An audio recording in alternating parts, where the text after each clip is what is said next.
All right, thank you for joining me on this episode of The Gospel Truth. I am your host, Marlon Wilson, and today we're taking a break from debates again. I have a whole bunch scheduled, a whole slew of debates, including myself. I will be debating here on Friday. I will be debating myself, but we're taking a break for those debates. I have an interview today with Mr. Michael Jones, Mr. IP himself. Has jumped on here with me, and we're going to be going through some good information of how to prepare for a debate. Not too many people are aware of how to do it. They sort of just go off what they know. So I brought somebody who's very experienced in debates, who's had a number of debates, some very difficult debates, and I'm sure he can give us the rundown, the lowdown of how he prepares and what pointers he can give us in the efforts to prepare. But before we get into that, I do want to go over a couple announcements. Like I said, on December 25th at 6 p.m. Pacific Standard Time, I have a debate coming up against Andrew Griffin. Andrew Griffin is a Unitarian, and we're going to be debating, does Jesus need to be God in order to atone for the sins of the world? So that should be an interesting one. It's a different one, but it's probably going to turn into one of those debates where I'm going to have to go in real hard and defend the deity of Christ.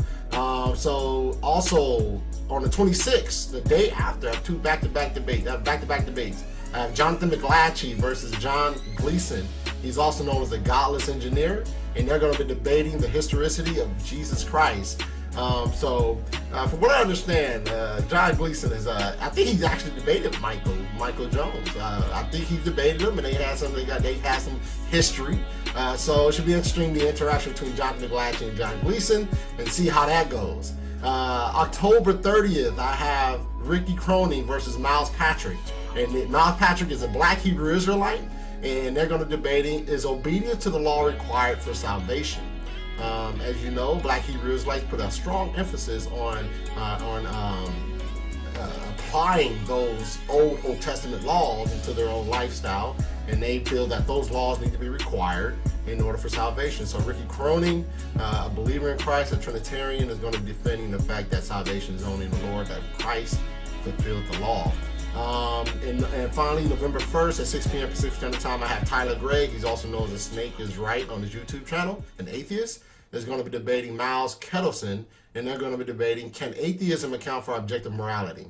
So that's just the next 4 shows that's coming up. Be on the lookout. If you go visit me on my YouTube page and on my Facebook page, I have updates on all the shows that's coming up that I have so far. So if you have time, if you can take a couple seconds to go ahead and like and follow The Gospel Truth on YouTube and on Facebook, if you can follow and like and follow there, I would appreciate it. And also, take time, because you have a whole slew of believers that probably don't know this show is going on. So if you could take time to share this particular video, this program, I really appreciate it, and get this information out there. It's one thing that The Gospel Truth is about. We're about engaging the culture of Christian truth, and we do that with interviews, debates, and biblical lessons, So I really desire for you to go out your way to just please share this information. Click that share button, like button, follow, wherever you have to do in order to get this content out there, because the content is extremely, extremely important. But with that said, this man right here, Mike Jones, he's got a whole bunch of content out there.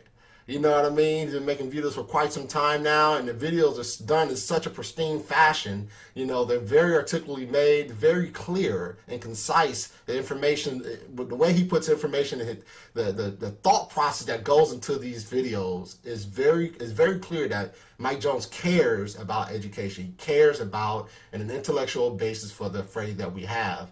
And that's one area that I appreciate. I appreciate the fact that not only Mike Jones, but all those out there, like I said, Jonathan McLatchie, these guys out there who really care about the intellectual aspect of the Christian faith. That Christian faith is just not all about just Bible beating. There's an intellectual base that goes on top of the foundation of the scripture, that goes on top of the foundation of Christ himself. So we want to be able to do that in a manner, share our faith in a manner that's going to be able to challenge those skeptics out there. So with that said, I'm gonna bring Mike Jones in, and I'm gonna bring him in and let him, give a quick rundown of himself. So let me get Mike Jones in. Go for it, Mike Jones. Give me a quick introduction of yourself, would you? Yeah, hi. Thanks for having me on. Yeah, my name is Michael Jones. I run Inspiring Philosophy. Basically, I just run a YouTube channel and our goal is to build an apologetic video library, have a video for every apologetic question out there. So other than that, I do engage in a lot of live debates. I've been told I'm pretty good at it. I don't know. I I hope I am. But yeah, thanks for having me on. All right, all right. Thank you for joining me, Mike. I appreciate you, man. I love the humble response, man. You know you be out there killing it, Mike, man. You be out there killing it, man. So I appreciate the humble response. And once again, I thank you for joining me, man. I reached out to you maybe about 3 months ago, I think now. It's a while back now. I think about 2.5, 3 months ago. And you accepted the offer to come on. I really do appreciate you. As I said already, the gospel truth is about training, you know what I mean? Debate, learning, defending the faith. You know what I mean? And it's always cool to be able to get guys like you on who has massive amounts of experience and dealing with some of the more difficult atheists out there.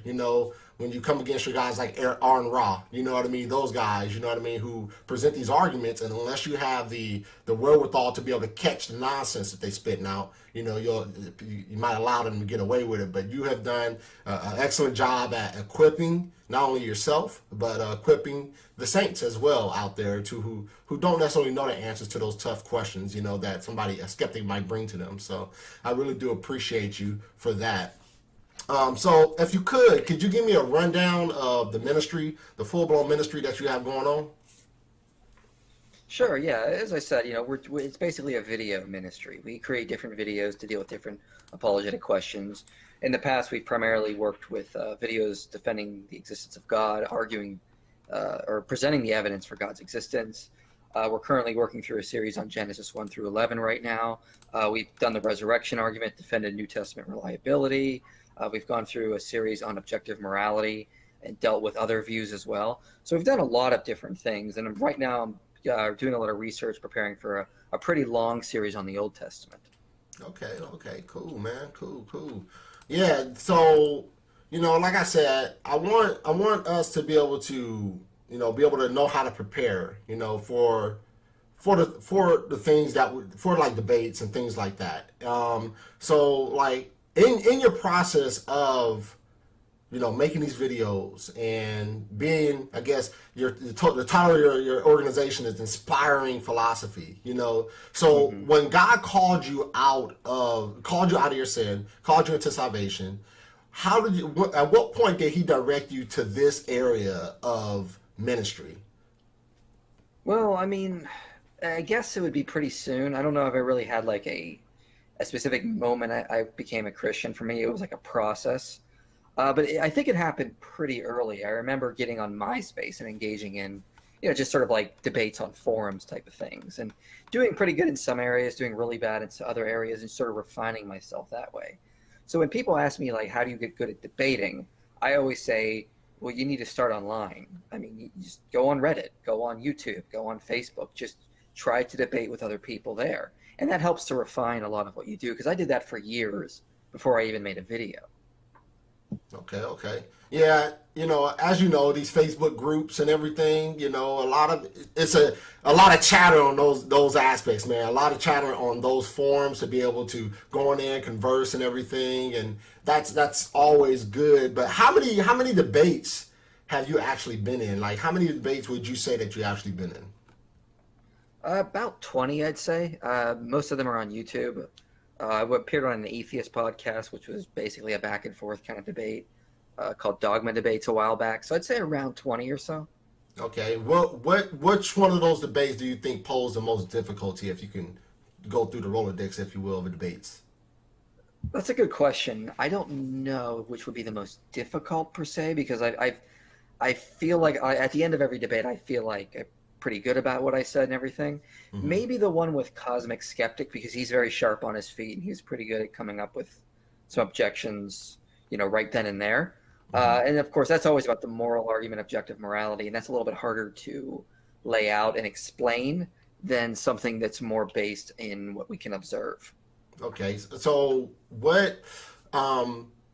So when you pick your debate partners, right? When you pick the guys you're going to go up against, is there ever how much do you vet them before you agree to debating them? How much do you vet them? Does it take like a couple of days or something, or you like, well, I'm kind of familiar with this guy, so yeah, I'll take him on real quick? Yeah, sometimes it'll take a couple days because I want to look them over, make sure they're not a crazy person, Hmm. make sure they're not incredibly rude, because I don't like to debate people that can't have a rational conversation. So people that have done videos about me where they're just utterly immature, just filled with insults, I'll never debate them because you don't want to extend that courtesy to them. Okay. So I like to, look at these people a little bit, and I spend a lot of time studying the person while I'm preparing for the debate. Okay. Yeah, because I think one of the important aspects is to, not that I had a whole bunch of debates or anything like that. Like you said, most of my conversations have taken place online and things like that, So it's, and I've done some, not necessarily formal or structured debates. Like I've done a couple informal, where I'm just having basically a conversation with somebody, and refuting their objections to Christianity. But in that, how I get what was I about to say? How is it that you, when you're preparing for somebody, when you're preparing to debate somebody, how do you come to the conclusion that this person is just, I guess, able to articulate your position correctly? Like, how do you come to that conclusion? You mean my opponent? Yeah, your opponent. Yeah. Well, I mean, you can never be so absolutely sure on the opponent. You can only study them as best as you can. But I mean, I'm not really focused on them like articulating my position. I think I can explain to them pretty well. Hmm. I'm more interested in see if they're a respectable type of person, someone to be worthy debate, that kind of attitude. Because if they don't understand my position, because I've debated people who don't get my position flat out, and sometimes it just makes them look worse in the long run. Yeah. And so I don't see that as much of a stumbling block, I guess you could say. Okay, so how would you prepare for somebody who has no information out there? You debate some of the more popular atheists out there, but how would you handle somebody that's not a cosmic skeptic? Alex O'Connor or Aaron Ra, those type of guys. Somebody who doesn't have a whole bunch of information out there, who is just pretty much out there, but really doesn't have much content. Yeah, well, if there's someone like that, there's nothing you can do about it. You just have to know the topic very well. I've debated someone like that. I think it was on the origins of Easter. And I didn't know who he was before that, but I wanted to debate the topic anyway. So I just knew the top. I just made sure I knew everything about that specific topic before I went in so that I wouldn't be caught off guard ever. And that's basically what you can only do in that situation. Just know the information well. Think of any possible objection anyone could possibly raise to the best of your ability, write it all out in a text document so you have your notes there in front of you, and then just go from there. Okay. Speaking of text documents, I was listening to William Lane Craig, right? And I really appreciate him, in the preparation that he takes, you know what I mean? And he said that he has a folder, basically he has a folder, whether it's saved on, his computer or whatever, but he has a folder, and when he hears objections, when he's in debate, and he hears objection, he goes into this folder, and he just takes out this particular argument, and he basically reads when he's up there doing his rebuttal. He basically reads verbatim of what he has there. Obviously he goes in and he does his thing from memory and everything, but he takes out the particular argument. Do you have something like that? Do you store away files to later use in future debates from that in that kind of manner that William Lane Craig would do? Yes, absolutely. What I have is basically more like outlines. Okay. So I have a bunch of different documents, like on Jesus mysticism or social science, different areas, and then I just kind of go through the outline and get to the bullet points I may have, and I just bring those up. Or I may have specific studies or references in that section, and I'll use those. But that's what you have to do. You have to. The best tool you're going to need is a Word document. It's simple, but it gets what you need, and just fill it with all the information you want to remember, and then you can easily reference it then and there. So I use outlines because it's a lot easier to look at an outline and go through your bullet points than it is to look at like a whole like paragraph of like information and just read that. So that's what works for me the best, is just having an outline prepared.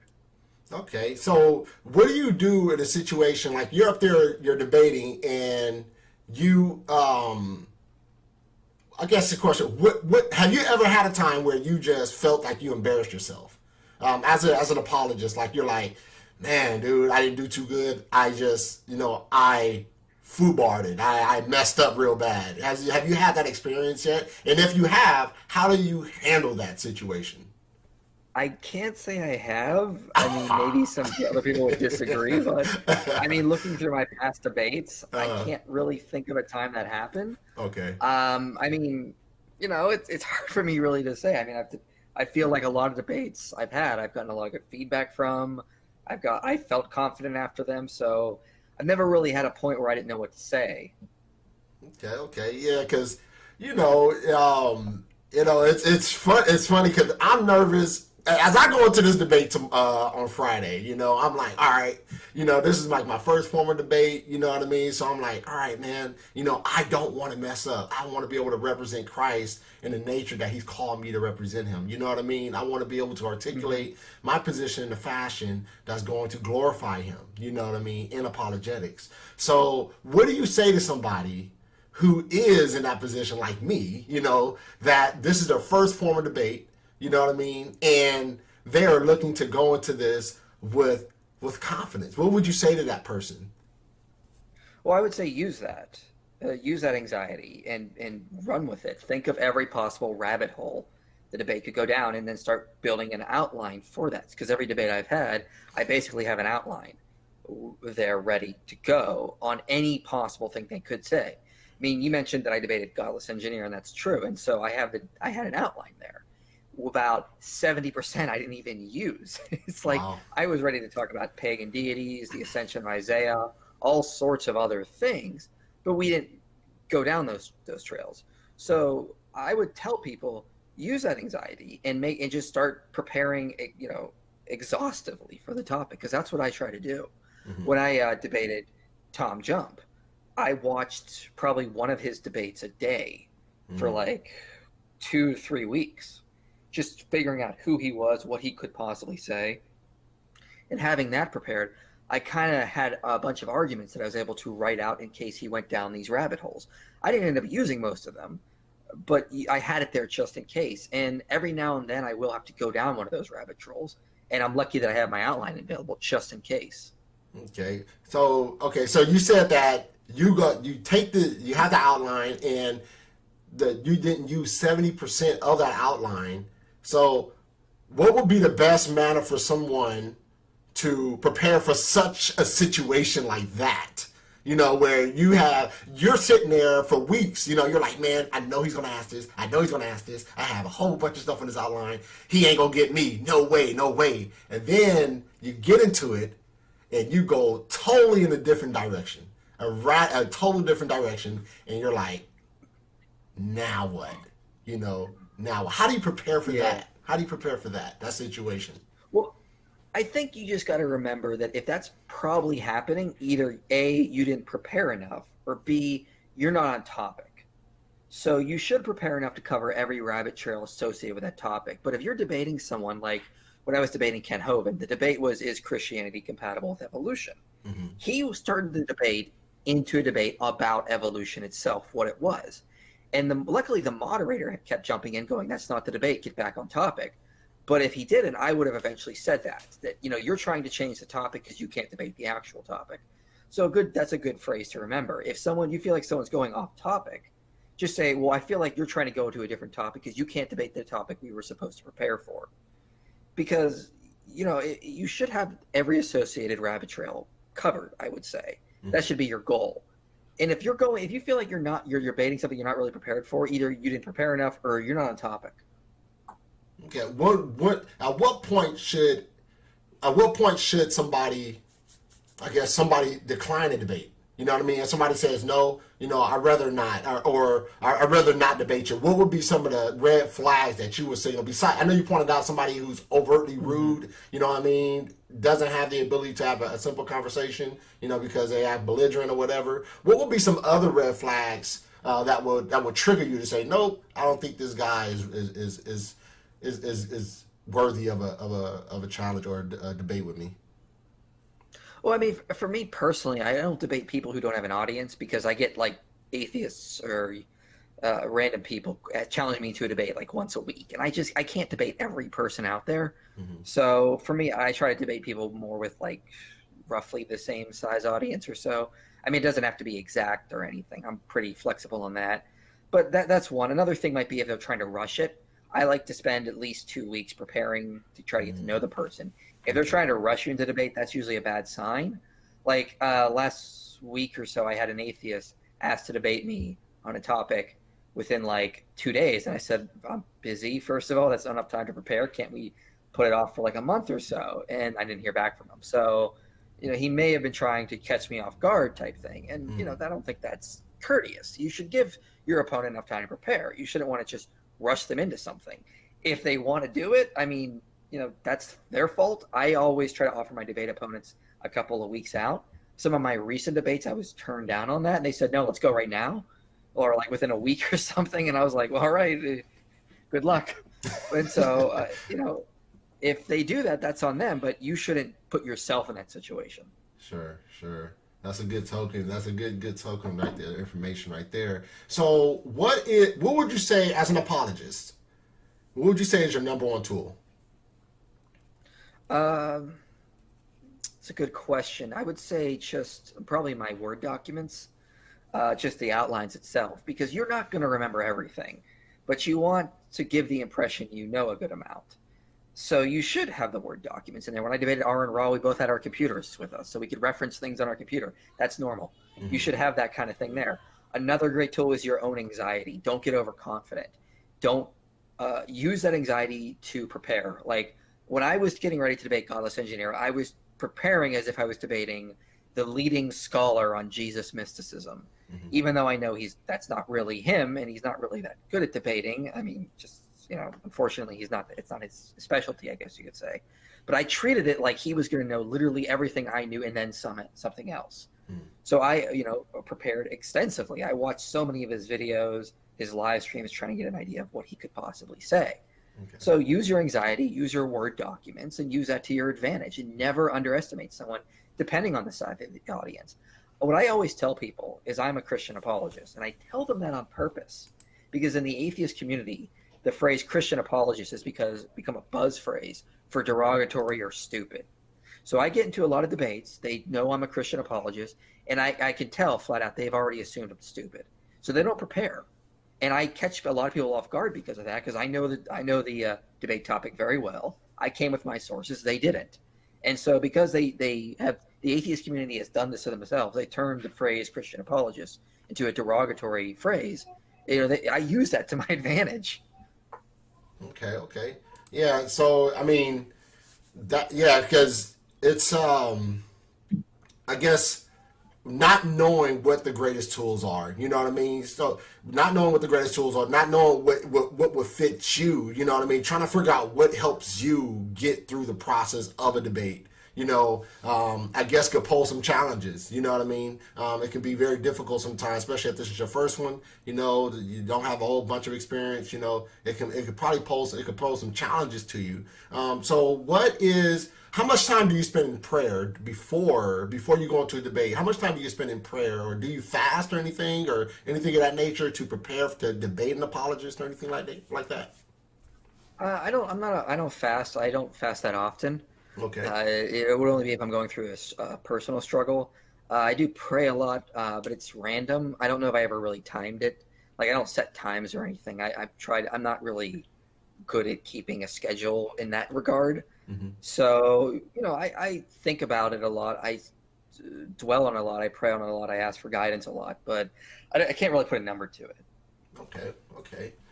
What in preparing for a debate, what are some of the aspects that you take into consideration? Like, what are some of the aspects that you take into consideration? Yeah, well, one thing I will take into consideration is my opponent and what they think is confidence, and then I try to project that back to them. So if I feel like a lot of from studying the opponent, if they feel like a lot of smiling projects confidence, I'll try to do that more in the debate. If I feel like, a poker face is what projects confidence to them, I'll try to do that more in the debate. So I try to study their own psychology and use that against them, because I have found that, half of the debate is studying the opponent and knowing the way they think, what they react to, and then throwing that back against them. And it actually does, I feel, help out in the long run. because you don't want to debate against someone who's so overconfident that they can't even listen to reason. Because I've seen debates happen where the atheist just knows the Christian is stupid and wrong, so regardless if the Christian says something right, they just dismiss it. Now, that doesn't mean they're right, but the audience seems to think that that makes them look more right. So I try to not let that happen in the debate, because you're also, there's also an audience at play, and you have to remember that people are going to go on their emotions sometimes. So you got to use that as well. You got to know the knowledge, but you also have to know the psychology of your opponent. And it makes it a little bit more difficult, but it's important to do that kind of stuff if you want to give the information in a presentable way to the audience. Okay. Sounds good, man. Sounds good. So you mentioned the how much time you take to prepare for a debate. In that, what is you said you take what? You said 2 to 3 weeks? About, yeah. I try to do about 2 or 3 weeks minimally. If I can do more, of course, it's always better.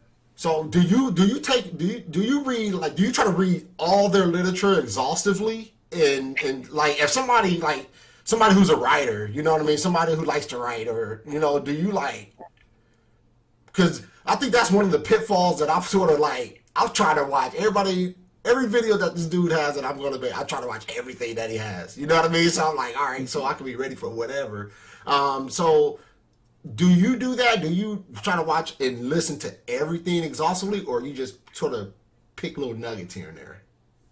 Well, no, I don't try to listen to everything, because some people can have content that's, hours upon hours, and you just don't have time to go through it all. Mm-hmm. What I will do is try to find the stuff relevant to the topic. So when I was debating David Fitzgerald, he has a bunch of books on the topic on Jesus mysticism, but we were specifically debating regards to like pagan deities or mystery cults. So I just went to the chapters that were associated with that. Once I read those, I started reading the whole books in general. And by the time the debate came around, I had read most of his stuff anyway. So I start with the more specific stuff, and then I branch out to less related stuff. Okay, because I kind of figure that as you prepare for a debate, by reading their other stuff and listening to their other stuff, you sort of get an understanding of how they argue, where their arguments are coming from.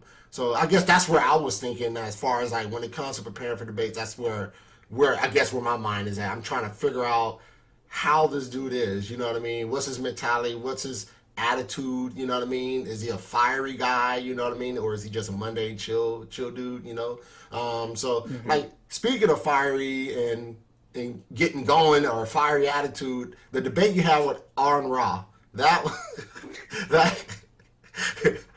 I was laughing, man. I was like, man, he got going, especially when Eric Hernandez got up there and asked that question, man. I was like, man, he tripping.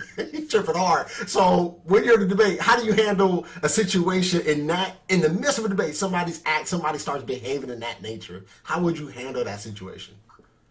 Let it play out. Because 9 times out of 10, the audience is going to notice. And they're going to notice who looks more calm and confident and who's being belligerent and loud and screaming. And it happened when I debated Tom Jump. It happened when I debated Aaron Ra. It happened when I debated G-Man. They always are going off the deep end, and they look more emotional, belligerent. And if you just sit there and let them do it, the audience is going to realize, who is more confident and who has the information on their side. So just let it happen. Don't let them get to you. A lot of people I've debated try to get to me, to get like some sort of emotional reaction out of me, and very rarely do I give in. Sometimes it's necessary to, because if they're like, when G-Man was, talking over me and trying to interrupt me, I had to jump in at some point and put him in his place. But sometimes you just got to let them do it, and the audience will see who they are. And that just is more beneficial to you. So just sit there, present the information, and don't worry about what they're going to say or do. It's not relevant to the debate. Is that a signal that you've won the debate when they begin to act like that? Is that a flag that says, hey, maybe. I don't know if we should really talk about debates of winning and losing, because I've had debates where I feel like I clearly won, and then some radical atheist on the other side says I lost. Yeah. I mean, people will see it in their own subjective eyes. I like to say that I think I did well, and my opponent did not do that well to present the topic. So I think it's a clear sign that I'm doing well and they're not. Okay, yeah, man. Because when I was watching, I said, man, On Ra is losing it, man. So I was like, so I thought that was just super duper hilarious, man. I thought that was so funny, man. I Well, was yeah, I like, mean, man, he just is. remember in that debate, he presented like two or three studies, which I had read beforehand, and Mm-hmm, he didn't read any of my studies. mm-hmm. And I brought a stack of all my studies with him for him to take home. It was offered to him twice at the end of the night. He didn't take it. Yeah, I think he did a video afterwards about faith too. His definition of faith. I can't remember if he did a Yeah, video right after or was it right before, but I was like, yeah, it he's was trying right to make. after, and I responded, and he responded, then I responded again. Yeah, interesting. Always interesting. So, so the so it's I want to do like some kind of crossfire with you real quick, just to pose some questions to you and see what will be your response to these questions. Do you mind that? Do you mind if I throw some Yeah. questions at you? All right, cool. So, what do you say about the moral argument? Atheists claim. I know atheists like Tom Junk. They claim that they have an objective moral basis. What would you say to that? I Hmm. think that's the most ridiculous thing to say from an atheistic materialistic position. But he's the way he argues is as if he can just supplant the foundation that we have in God as a moral objective giver, and he can say, well, naturalistic pantheism is my objective moral standard. Like, how do you Yeah, respond to that? that's something I would do sort of like a Q&A going back and forth with him to start to show the own absurdity of it. Because I've played that out in my head a couple times based on what he said in past debates when I was preparing to debate him.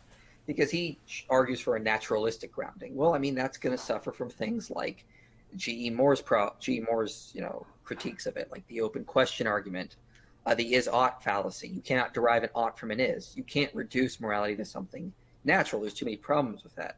And then you start looking at just a basic ontology of moral prescriptions, moral obligations, the moral idea. These all entail a personal source. And, I remember when I think it was Blake Junti was trying to explain this to him.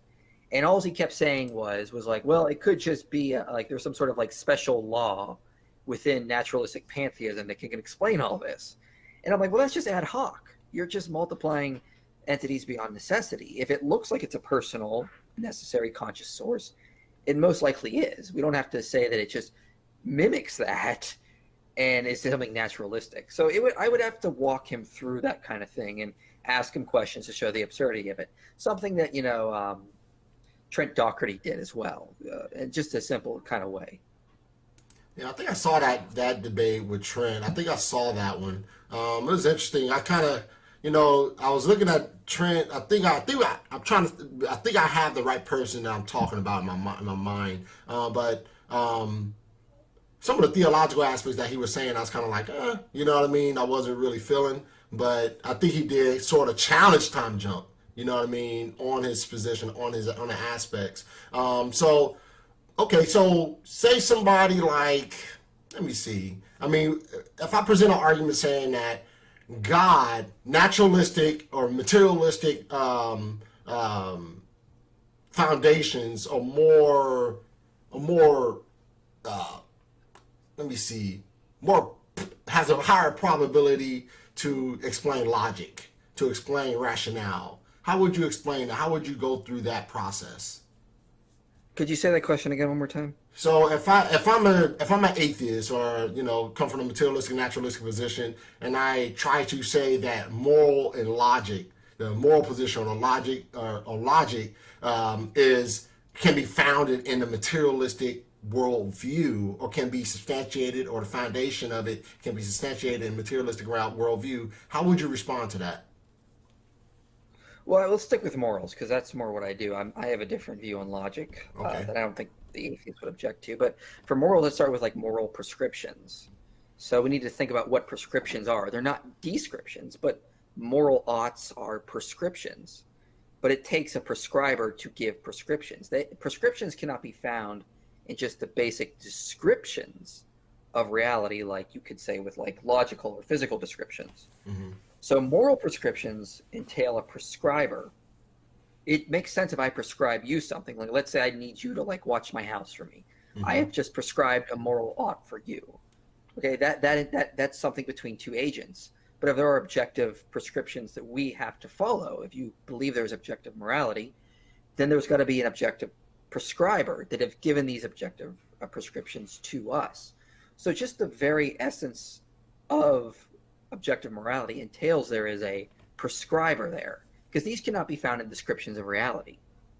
Is so what would you say if someone argued and said that the existence of God, and you can't prove the existence of God. There's no evidence for the existence of God. Yeah, one thing I'd say is, yeah, I know. It's not about proof. We can't prove anything. You can't prove you're not a brain in a vat right now. You can't prove the universe came into existence 5 minutes ago. It's not about proof. It's about what is the best explanation of reality. So think about how we know historical facts. We can't prove historical facts. We say this is probably what happened based on the best available data. We don't even necessarily prove scientific facts. We say this is probably true based on the best available data, and given that it hasn't been falsified yet. So, that's just setting a standard up they don't have for any other belief they have. So why does it have to be about proof? What does the evidence suggest? Is there enough evidence to suggest theism is likely, that it's more probable than naturalism? That's what we should go on. What does the data imply? What is the best inference from the data? Okay, so, all right. Yeah, I mean, because once again, we run into those situations. Like, I will categorize myself as a presuppositional apologist, where I argue from the uniformity of nature, you know what I mean? I argue from the transitional argument for God, you know what I mean? Moral argument, logic, and things like that. How would you, do you see it as a possibility to be able to sort of, if you will, combine the two, you know what I mean, of evidential apologist versus a precept or classical apologist? How would you be able to combine the two? You think both can mesh together? Sort of going a little bit offside. I think a debate is good. I think all this is a bit beyond a debate. So, how would you clarify that? Yeah, I don't know really, because I don't really hold to the precept view when it comes to that. I found a lot of, we're talking about different types of apologetics: presuppositional apologetics, classical apologetics. So this is a method for reaching non-believers. Sure. I have found a lot of success with the classical method. Okay. So that's what I tend to stick with. I don't really know much about precept. In my experience, maybe I just haven't seen that much. I've not seen a lot of success with precept. I know when I was getting ready to debate Destiny, he only debated precepts before this, and he was not convinced. He always had arguments, but when he debated me, he just said, I don't know what to say to this kind of stuff. He was completely unprepared. So I just found more success in there. That's what I stick with. So I mean, if you found the success in precept, more power to you. But I tend to stick with the classical method. Sounds good. Yeah, man. So, we talked about a variety of things in apologetics, you know what I mean? Trying to prepare for debate, you know what I mean? So lastly, what would you say to I have two more questions. What would you say to someone who is looking at the possibility of getting into apologetic ministry? What would be some guiding words that you would give somebody who is looking from the outside, who maybe look at you and say, you know what, Mike Jones over there with Aspiring Philosophy has really, quote unquote, spoke some good stuff to me. I feel that God is calling me into apologetics. What would you say? What would you say to somebody who feels that way? Well, first I would ask them why they want to get into apologetics, because people have asked me this before, and I go, well, why do you want to get into apologetics? And they go, well, I want to be a famous apologist, or I want to make this my full-time job. And I'm like, stop right there, don't do it, because you have the wrong motive. You either want to be famous, or you want to get money, you want to make money off of this. I got into this because I just really had a passion for it. Never expected to eventually be able to do this full-time. That was never my intent. My original intent was just to do about 13 or 14 videos and call it quits, and it just kind of kept going. So that's what happened for me, because there's a lot of work involved in this, with a lot of struggles. When you first start doing it, you'll see very little fruit. It takes a while to actually start seeing fruit, refining your skills, getting better at it. It doesn't just happen overnight. So if you don't have a passion for this, or your main goal is to try to live off of it or get famous, it's not going to work. And I've seen other apologists fizzle out because that was their original goal. So you got to have a passion for it, and you got to be content with the idea that I could do this the rest of my life, never get a dime from it, and still be happy. And if you can't say that, then don't do it. And so that's what I tell people, because 90% of the apologists out there aren't going to get a dime for it. There's just a few exceptions of people who have made it their living.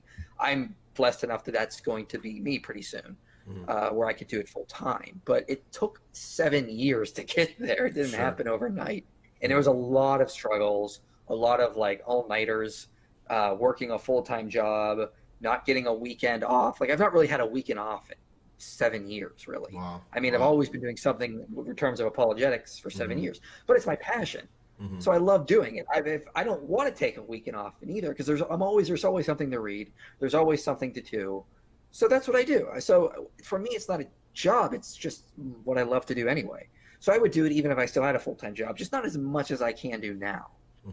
Cool, man. Yeah, because I see a lot of people who I see a lot of videos. I'm like, man, that looks like a Mike Jones video. And then I go in there, I'm like, oh, that ain't Mike Jones. Who is this? You know, it's, the similarities are there. You know what I mean? So I'm like, you know, and a lot of young cats, you know what I mean? A lot of young guys, you know, they have their apologists, you know, they have their individuals that they look up to.